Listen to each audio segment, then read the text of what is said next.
वो काम तो गलत ही होगा ना। जैसे उर्स अल्लाह वाले का उर्स अच्छा है, बोलो है कि नहीं? जी जी। उर्स से पाक है। अब उसमें तुम शेख चिल्ली को लाके बिठा दो तो इतना तो तुम भी जानते हो। उसमें तुम एक लेडीज कव्वाल इधर है, जेंट्स इधर है, दोनों में शेरबाजी चल रही है। वो उसे गंदे गंदे अशार कह रही है वो उधर, और तुम थूक लगा लगा के नोट उड़ा रहे हो और कह रहे हैं मियां का औरत बड़ा भारी हुआ है। इतना मारे जाओ खबर में कि ठीक हो जाओ। जी जी। मियां को बता। अरे जरा सोचने की बात है यार, तमाशा बना दिया तमाशा। अब आला हज़रत से पूछा, आला हज़रत बोले वो औरत जो मर्दों के सामने मैकअप करके स्टेज पे बैठ के ताली बजा बजा करके नौजवानों की तरफ आंखों से हाथों से इशारा करके नोट लूट रही है, और उसमें ऐसी औरत को बुलाना कव्वाली गवाना जायज़ नहीं। जी जी। इनके पेट में दर्द क्यों गई? इनके पेट में लात लग गई। अब ये मुझे बताओ आला हज़रत की क्या गलती है? क्या शरीयत की बात नहीं बता? कोई अगर चोरी के बारे में अजाब की बात या वैसे बता रहा कि चोर, अब चोर ये कह ले कल को जाके कि यार कमेटी वालों ने हमारे खिलाफ तकरीर कराई, तो तुम चोरी करी क्यों रहोगे? अगर मैं शराब पे बोलूं और फिर ये कहे कोई शराबी कल को इमाम साहब से लड़ जाए, तुमने हमारे खिलाफ तकरीर क्यों करी? अबे तुझे शर्म आनी चाहिए था, जो इस्लाम में मना है वो तू पी क्यों रहा? बोलो जरा सोचने की बात है यार, इतनी अकल। और अच्छा बात मौलाना ऐसे जिनके पैजामे ज्यादा ही ऊंचे होते हैं ना, उनकी भी बड़ी पिटाई होगी। उन्होंने ये सारी चीजें देखी तो वो उन्होंने डायरेक्ट कहा उर्स ना जाइए, इसके अब्बा के घर की हुकूमत है। उर्स जायज है अगर मुहर्रम शरीफ इमाम हुसैन पाक का रोजा हो या करबला मोहल्ला का नक्शा हो तो वो भी जायज है। समझ रहे हैं मेरी बात? आला हज़रत ने भी लिखा, मगर इसमें इतनी खुराफात है, इतनी चीज है। शादी नबी फरमाते अन्निकाह मिन सुन्नती, निकाह मेरी सुन्नत है। अब तुम उसमें रंडियां नचाओ तो वो किसकी सुन्नत है? जरा सोचने की बात है। अच्छाई में बुराई, तो हमें बुराइयों को मिटाना होगा, अच्छाइयों को सीने से लगाना होगा। जी जी जी। अच्छा पैगाम समझ में आ रही? हमें बुराइयों को मिटाना होगा। तो अब वो क्या कहने लगे? बोले आला हज़रत ने उन पे फतवा लगा दिया। ओ प्यारे सुनो, आला हज़रत ने उन पे फतवा नहीं लगाया, बल्कि जो शरीयत के खिलाफ है उन पे खुद फतवा लग गया। आला हज़रत ने अपने बाप की बात बताई थी बेटा, मेरे चांद। आला हज़रत ने अपने दादा की बात बताई थी, बोलो रसूल पाक की बात बताई, बेशक। कुरान और हदीस की बात बताई। तुम्हारे अंदर हिम्मत है तो काटो जी। मगर चिढ़ के अब चले जा रहे और पीछे पीछे करता फिर रहा, पीछे पीछे करो क्योंकि इसकी दुकान बंद हो रही, इसके पेट में लात मारी जा रही।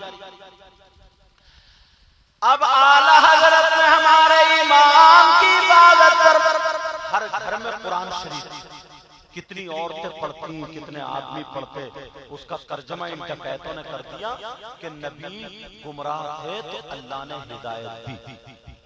आला हज़रत ने देखा किसी खानका वाले की नजर नहीं पहुंची। आला हज़रत ने देखा नहीं, गलत,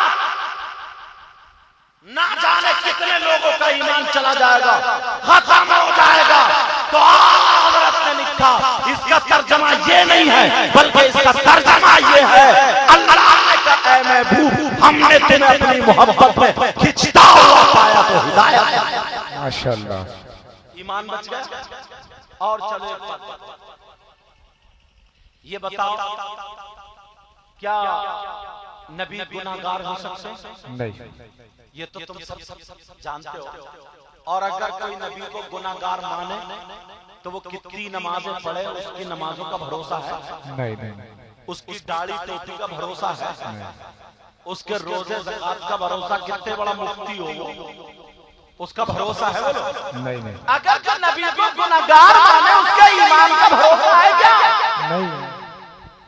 अब 26वां सिपारा उठा और अभी भी वो तर्जमे लिखे हुए हैं।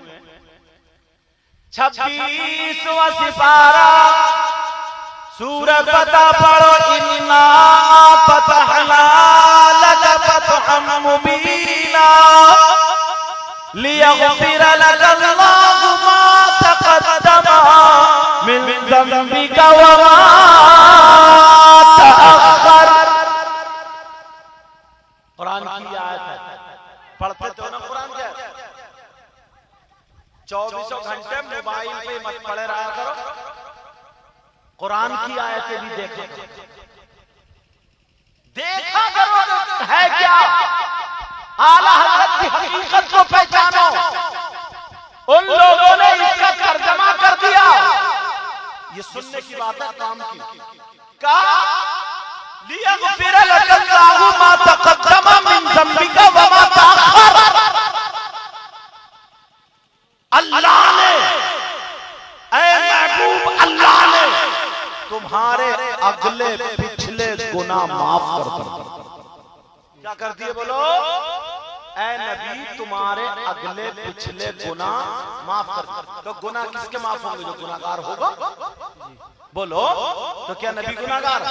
कितने घरों में कुरान का ये तर्जमा जाता, मगर इंडिया वालों तुम्हारी गर्दनों से आला हज़रत का एहसान जिंदगी भर नहीं उतरेगा। आला हज़रत फिर खड़े हो गए, कहा नहीं ये तर्जमा गलत है, इससे ईमान जाता रहेगा, बल्कि इसका मतलब ये है लियग़फ़िर लक अल्लाहु मा तक़द्दम मिन ज़ंबिका व मा तअख़्ख़र। ऐ महबूब, तुम्हारे सबब, तुम्हारी वजह से तुम्हारी अगली पिछली उम्मत के अल्लाह ने गुनाह माफ। बेशक, सुभान अल्लाह, सुभान अल्लाह। तुम्हारे सबब तुम्हारे अगले पिछलों के गुनाह माफ कर दिए। बच गया ईमान। तो ईमान बचाने वाली जात का नाम क्या? बोलो। तभी तो हम कहते हैं इश्क मोहब्बत, इश्क मोहब्बत। आला हज़रत, आला हज़रत। कुछ लोग पेट में दर्द, हर जगह आला हज़रत, हर जगह आला हज़रत। लग रहा है उन लोगों ने भी आला हज़रत को पढ़ा नहीं। खाली ये दुरूद फातिहा का झगड़ा नहीं, झगड़ा ईमान का मैटर। असल बात तो ईमान का मैटर है। कितने लोगों के ईमान की हिफाजत की, उनका ईमान था। अब अगर ऐसा तर्जमा पढ़ते, ईमान रखते उस पे, तो ईमान जाता रहता। लेकिन हज़रत ने हमारे तुम्हारे ईमान पर पहरा दिया है। अब अगर किसी के पेट में दर्द हो तो हम क्या क्या सकते हैं? उसे कीड़ों की दवा खानी चाहिए। अगर किसी के सर में दर्द हो तो हम क्या क्या सकते हैं? उसे दवा खानी चाहिए। और वो दवा, मैं भी ये कहता हूँ ईमानदारी से, अगर तुम आला हज़रत को पढ़ोगे तो पढ़ेगा। अगर एहसानमंद है तो वो आला हज़रत के नाम से कभी चिढ़ नहीं सकता है और खुश हो जाएगा, उसका चेहरा खिल जाएगा। इसलिए हमारे ईमान की हिफाजत करने वाली जात का नाम आला। बेशक, बेशक, सुभान।